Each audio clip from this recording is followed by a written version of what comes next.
The Hawaiian Islands is home to a vast array of alluring beaches, lush landscapes, and a remarkable blending of cultures. But beware, weary travelers. The dead are among us. There are countless ghosts and spirits who have decided to make the islands their permanent residence in the afterlife. From hotels to highways to houses, there's no shortage of terrifying history in Hawaii's real estate.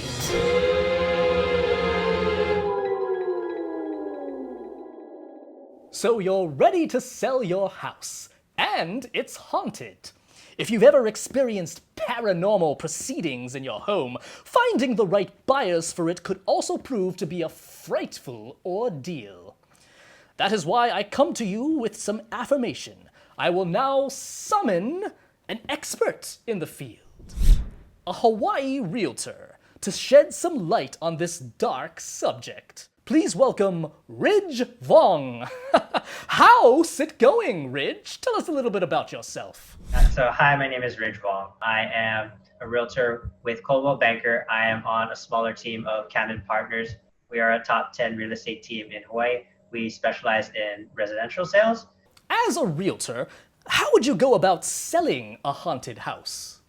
So the first place of where you start is whether or not you want to even take on this haunted house or this sale or purchase. Some realtors that are very well established, they might work referral only. Some newer agents, they'll try and pick up as much business as possible.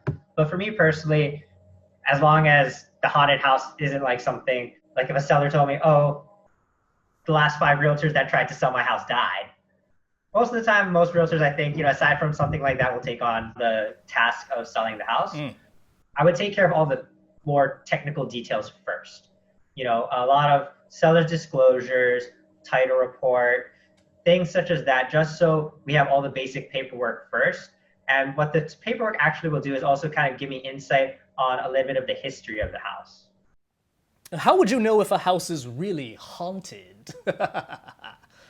When it comes to haunted house, I guess I would need verification, right? Like verifying that this house is haunted.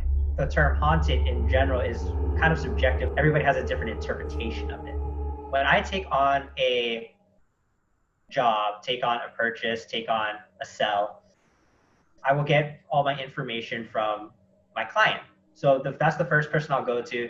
I'll be like, hey, Mr. So-and-so, so can you tell me what you mean by your house is haunted? Right? What have you experienced? What have you seen, etc., things that you have done? And then, of course, I would take it further and, of course, look at like previous tax records, see the previous owner. If I can reach out to the previous owner who maybe sold them the house in the first place, I would ask them stuff about that.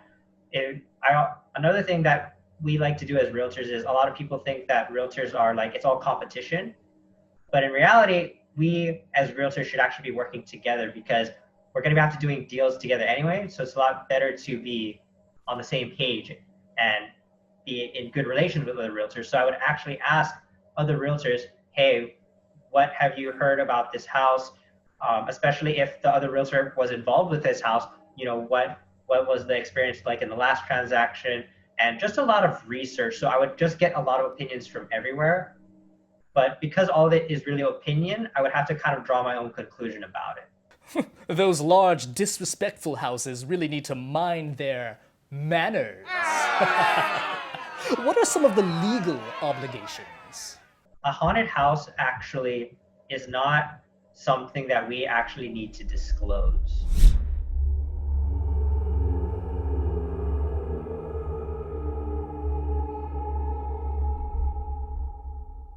So we don't really have like an official paper or any way to really tell people that it's haunted.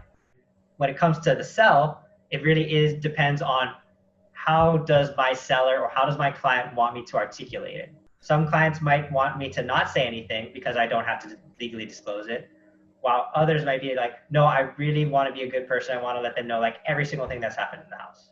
Because we are, have a fiduciary responsibility to our clients, I can't go too in-depth into the story, but there are definitely a few situations where one of my buyers, they they were completely like spooked out by the house.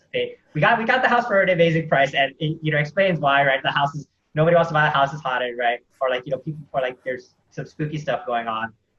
We actually had the house blessed and everything like that, and like it was fine. But definitely that transaction really spooked me out. I blocked the house one time after leaving, and then when I came back to the house, even though nobody had come to the house, because in order to go into the house, or the listing that I had, there's a special Sentry, what we call a Sentry lockbox, and in order to unlock the lockbox, you need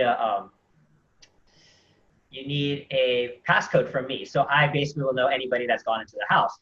But the house was unlocked, so you know, that's kind of like, ooh, right? Ah, yes. There was actually one more client as well. Like, I had missed this, inspection had missed this, but in the master bedroom, there's like a small door, right?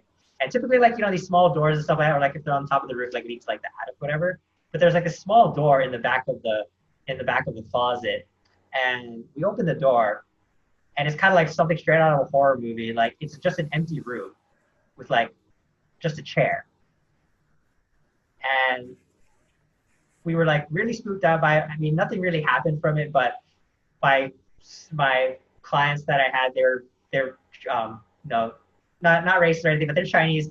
I'm Chinese. They're very spiritual, feng shui type of thing, and they're like, no, we need to come bring in a monk, and we need to, like, you know, like kind of like bless this thing, and then they pretty much like got rid of the chair, like sealed up, like, you know, completely sealed up the door, and like, you know, now there's no door over there. It's just basically like they walled it up. And I've definitely heard some stories from more seasoned realtors that have been in the business longer. They've had their fair share of paranormal experience. What do you call an imaginary property? Unreal estate. Do you have any final words of wisdom for anyone interested in buying a haunted house? The main job of me is to avoid my client and me getting sued, right? So of course I'm going to disclose what I have to disclose, but of course I want the sale to happen. So I'm not going to say, or like try and basically almost persuade them not to buy the house by saying, yeah, there's a crazy malicious spirit in here that's going to haunt you the second that you move into the house. Nobody wants to hear that, right? I guess my message that I want to say to everybody, agents, buyers, sellers, investors, and anybody looking at houses, haunted or not. And I don't just say this because I'm an agent, but I always recommend to work with an agent, especially in Hawaii, because of how small the island is and everybody knows each other, and there's a lot of tight-knit communities.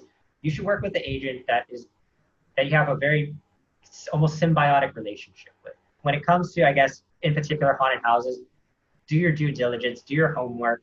If you believe the house is haunted, etc., things like that, or you may not feel or this transaction maybe make you feel comfortable on a supernatural level, you want a realtor that you have a good relationship with, that really will understand where you're coming from, so that way they can do the right homework with you. So that way, if you do decide to get the house, that you bless it, or whatever you believe that you need to do to alleviate the supernatural activity. And how do you go about opening the doors of a haunted house? With a spooky! Thank you, Ridge, for shooting the sheet with us today. And for those of you who have recently moved into a potentially paranormal property, let's work to stop calling it a haunted house and start making it a haunted home. My friends, we have come to the end of this episode, and I am afraid I must ghost you for now. Until next time, bye!